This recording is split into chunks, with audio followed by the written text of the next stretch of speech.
그 선한 힘에 고요히 감사여 그 놀라운 평화를 누리며 나 그대들과 함께 걸어가네.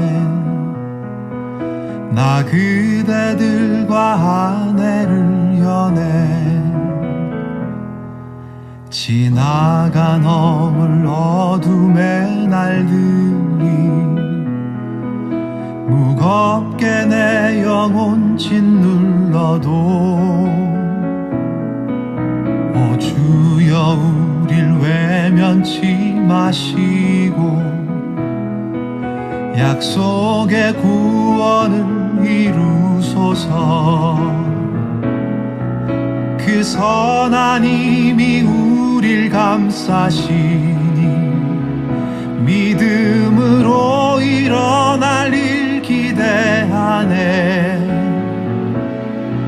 주 언제나 우리와 함께 계셔 하루 또 하루가 늘 새로워. 주께서 밝히신 작은 촛불이 어둠을 헤치고 타오르네. 그 빛에 우리 모두 하나 되어 온 누리에 비추게 하소서. 그 선한 힘이 우릴 감싸시니 믿음으로 일어날 일 기대하네. 주 언제나 우리와 함께 계셔 하루 또 하루가 늘 새로워. 이 고요함이 깊이 번져갈 때 저 가슴 벅찬 노래 들리네. 다시 하나가 되게 이끄소서. 당신의 빛이 빛나는 이 밤 그 선한 힘이 우릴 감싸시니 믿음으로 일어날 일 기대하네.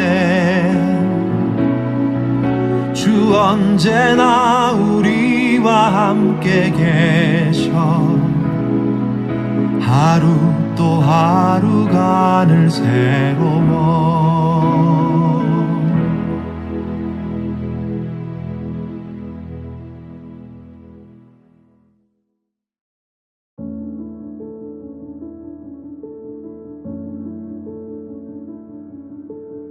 비판을 받지 아니하려거든 비판하지 말라. 너희가 비판하는 그 비판으로 너희가 비판을 받을 것이요 너희가 헤아리는 그 헤아림으로 너희가 헤아림을 받을 것이니라. 어찌하여 형제의 눈 속에 있는 티는 보고 내 눈 속에 있는 들보는 깨닫지 못하느냐. 보라, 내 눈 속에 들보가 있는데 어찌하여 형제에게 말하기를 나로 내 눈 속에 있는 티를 빼게 하라 하겠느냐.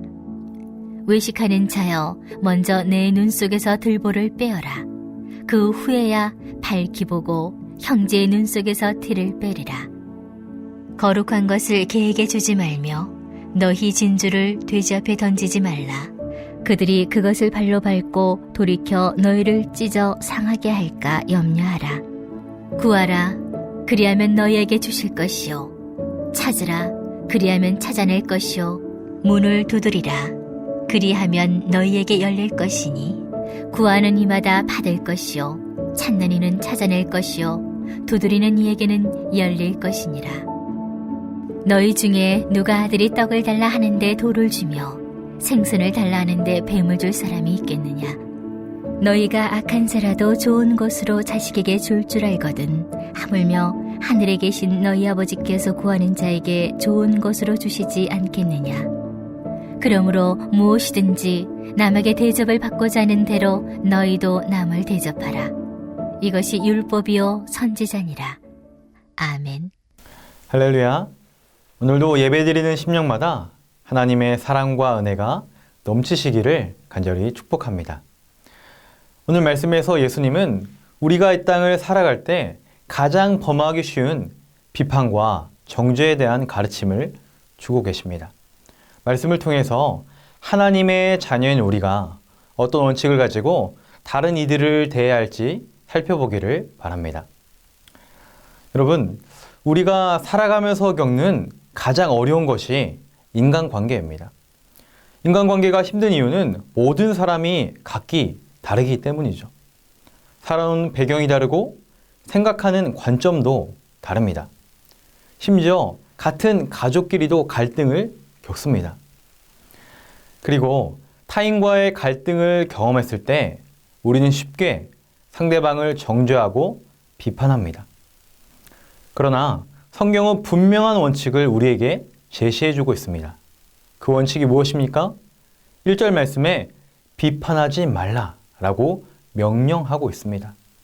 그리고 비판하지 말아야 하는 것을 크게 두 가지 이유로 말씀해 줍니다. 첫 번째로 비판하는 사람은 그 사람 역시 비판받게 될 것이기 때문입니다. 우리말 성경에는 비판이라고 번역이 되어 있지만 헬라어 원어로 보면 판단, 심판, 정죄라는 강한 의미를 가지고 있습니다. 그리고 이 단어는 주로 하나님의 심판을 나타내는데 사용되고 있습니다. 즉 상대방에 대한 판단과 심판의 권리는 우리에게 있는 것이 아니라 오직 하나님의 권리라는 것입니다. 그런데 만약 우리가 심판자처럼 다른 사람을 판단하며 정죄한다면 진정한 심판자이신 하나님께서 동일하게 우리를 심판하신다는 뜻입니다. 그래서 본문 2절은 이렇게 말씀하고 있습니다. 너희가 비판하는 그 비판으로 너희가 비판을 받을 것이요. 너희가 헤아리는 그 헤아림으로 너희가 헤아림을 받을 것이니라. 여러분, 정죄, 심판과 판단은 우리 하나님께서 하시는 것입니다. 성경에서 우리에게 말씀해주는 진리 중 하나는 바로 뿌린 대로 거둔다는 것입니다. 우리가 남을 비판하지 말아야 하는 이유는 우리가 그대로 돌려받기 때문입니다.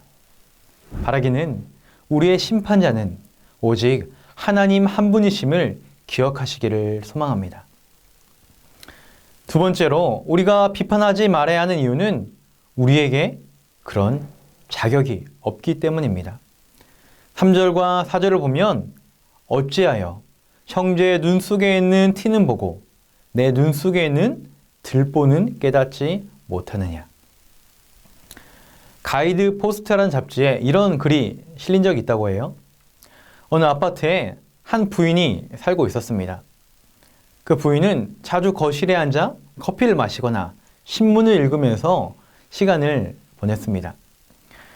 그녀가 사는 아파트 앞에는 작은 골목 사이를 두고 다른 아파트가 있었는데 거리가 매우 가까워 건너편에 있는 아파트 안이 잘 보였다고 합니다. 그리고 그 건너편 아파트에는 고상하게 생긴 부인이 거실에서 책을 읽거나 뜨개질을 하곤 했습니다.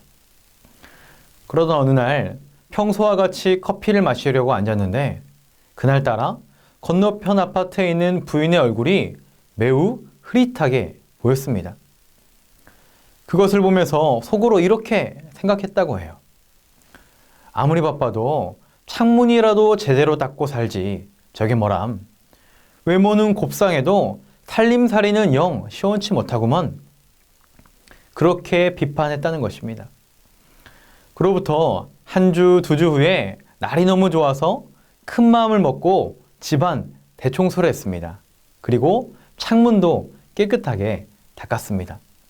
그리고 모든 집안 청소를 마친 뒤 쉬기 위해 소파에 앉았는데 그런데 그 순간 건너편 아파트에 사는 그 부인의 모습이 마치 한 폭의 그림처럼 너무나도 선명하게 보이는 것이었습니다.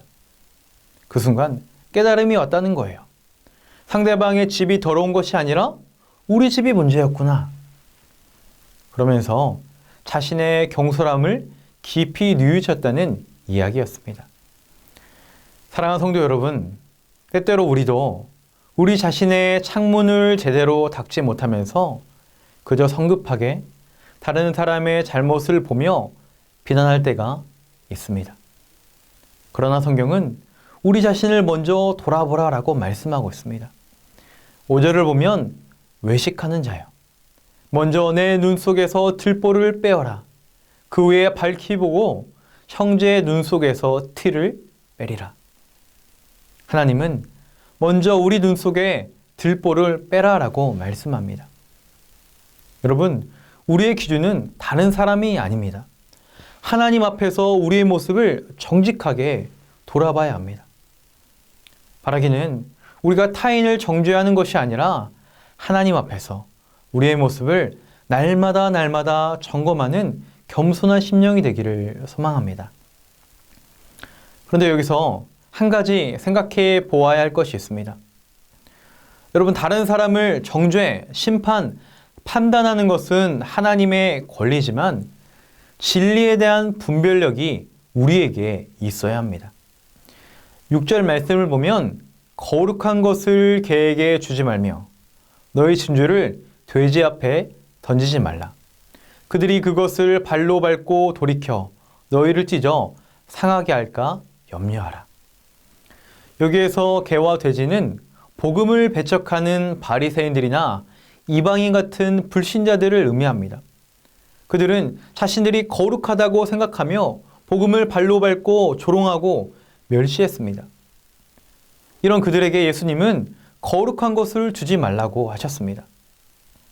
여러분, 이 말씀은 우리가 타인을 비난하고 정죄하는 것은 옳지 않는 일이지만 잘못된 것은 분별할 수 있어야 된다는 것입니다. 나쁜 것이 나쁜 것임을 말할 수 있어야 합니다. 하나님을 믿지 않고 대적하는 자들에게 무조건 맞추는 것이 아니라 영적인 분별력을 가지고 우리가 행동해야 합니다. 여기까지가 타인을 대할 때 우리가 가져야 할 주님의 말씀이었습니다.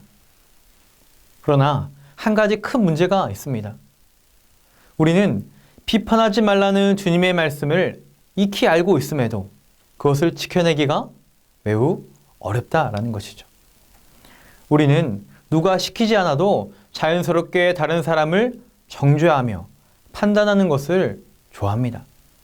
자연스럽게 다른 사람을 낮추고 우리 스스로는 높이려는 경향이 있다는 거예요. 왜 그렇습니까? 우리 안에 있는 교만한 죄의 본성 때문입니다. 그래서 예수님은 비판하지 말 것을 말씀하시면서 동시에 그 비결을 이어서 말씀해주고 있습니다. 7절 말씀을 보면 구하라, 그리하면 너에게 주실 것이요. 찾으라, 그리하면 찾아낼 것이요. 문을 두드리라, 그리하면 너에게 열릴 것이니. 이 말씀은 우리가 잘 아는 기도에 관한 내용이기도 하지만 사실 이 말씀은 마태복음 5장부터 이어지는 산상수훈을 마무리하며 그 말씀대로 살 수 있는 비결을 알려주는 내용입니다. 즉 예수님께서 5장부터 말씀하시는 산상수훈의 그 교훈을 우리가 살아내기 위해서는 기도로서 구하고 찾고 두드려야 한다는 것입니다. 7절에 구하라, 찾으라, 두드리라 라는 말씀은 명령형이자 현재 진행형으로 쓰이고 있습니다. 다시 말해 한 번의 행위가 아니라 지속적으로 반복되어야 함을 의미하는 것입니다. 계속 구하고 계속 찾으며 계속 두드리라 라는 것입니다. 그럴 때 우리의 좋으신 아버지 하나님께서 가장 좋은 것, 구하는 자에게 무엇을 주십니까? 누가복음에 있는 것처럼 성령을 우리에게 선물로 주시며 성령님의 그 능력을 통해서 우리가 말씀대로 살아가게 하신다는 거예요. 여러분, 우리는 형제를 사랑할 힘과 능력이 없습니다. 우리의 힘으로는 일회성 결단에 머무르게 됩니다. 우리가 비판하지 말아야지, 판단하지 말아야지 결심하고 실천하는 것 너무 어렵습니다. 그래서 우리는 우리 주님의 도우심이 필요합니다. 지속적으로 구하고 찾으며 두드려야 합니다. 그럴 때 성령께서 우리가 그렇게 살 수 있는 능력을 주시겠다고 약속해 주셨습니다. 그래서 오늘 본문의 결론이 12절 말씀입니다. 그러므로 무엇이든지 남에게 대접을 받고자 하는 대로 너희도 남을 대접하라. 이것이 율법이요 선지자니라. 그러므로 남을 대접하라. 성경은 우리가 다른 사람을 비판하지 말고 정죄하지 않는 소극적인 모습을 넘어서 남을 대접하는 적극적인 신앙인으로 살 것을 말씀하고 있습니다. 어떤 능력으로 가능합니까? 기도의 능력을 통해서입니다. 우리가 계속 구하고 찾고 두드릴 때 성령님께서 우리가 주님께서 말씀하신 그 선한 삶, 그 거룩한 삶을 살 수 있게 도와주십니다. 이제 말씀을 정리합니다. 사랑하는 성도 여러분, 현재 우리 기독교는 큰 비난과 조롱을 당하고 있습니다. 그러나 오늘 우리가 낙심하지 말고 하나님께 구하고 찾고 두드리시기를 바랍니다. 그래서 여러분의 삶의 자리에서 성령님의 능력을 공급받아 다른 사람을 대접하며 섬기시는 선한 능력을 보여주시기를 간절히 소망합니다. 그래서 우리를 통해 예수님의 그 이름이 다시 한번 높임을 받으시고 빛된 하나님의 자녀의 모습으로 나아가시기를 예수님의 이름으로 간절히 축원합니다. 이 시간 말씀을 기억하시며 함께 기도하기를 원합니다. 기도의 능력으로 남을 비판하지 않고 대접하는 우리가 되게 하옵소서. 이연학, 이정현 선교사님 가정을 지키시고 주님의 선한 능력이 임하여 속히 회복되게 하옵소서.